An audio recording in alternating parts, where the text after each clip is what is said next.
The Secretary of Defense isn't happy with the China problem, and he thinks the best course of action is to start dropping nuclear bombs. But Nair persuades him that since the incident took place in space, the response should also be in space. The Secretary of Defense isn't the only one that's annoyed, as Erin has written cheated on Kelly's car in retaliation for her going out with her father. Nair gets back onto the Secretary of Defense a few hours later, and he tells them that their offensive capabilities are to throw toilet paper at their rocket and to graffiti the side of the Chinese base. But the Secretary of Defense wants more. Nair talks to Captain Angela up in space, and he tells her they have a last resort hidden on the rocket, and when they open up where it is, they find out it's guns. Mallory finds out about this, and he's now in a foul mood, because the mission was supposed to be for scientific purposes, and so he decides to quit. That night, Nair has dinner with Kelly, and he says he doesn't know what to do, but she assures him she knows he'll make the right decision. So the following day, Nair goes to work with a new attitude, and he finds Mallory before he leaves, and he asks him to help him defy an order, and Mallory is more than happy to help him. Erin is down at the petrol station, and she meets three lads, and she asks them for a smoke, and one of them says he'll give it to her if she comes with them to a party. So she agrees, and she gets into the back of the truck, but a while later,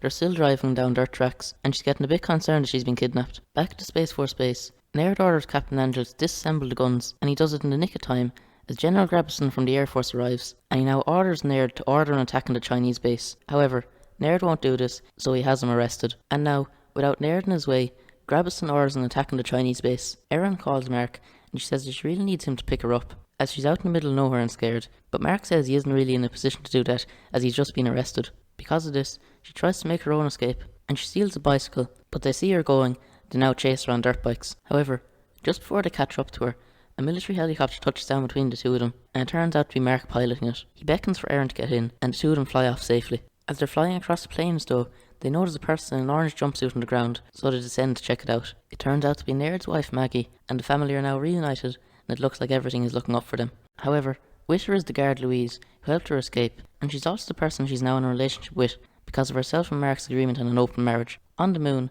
the Space Force astronauts would just sabotage the Chinese base, but they arrive back to base to an unwelcome sight. While they are away, the Chinese have also sabotaged the airbase.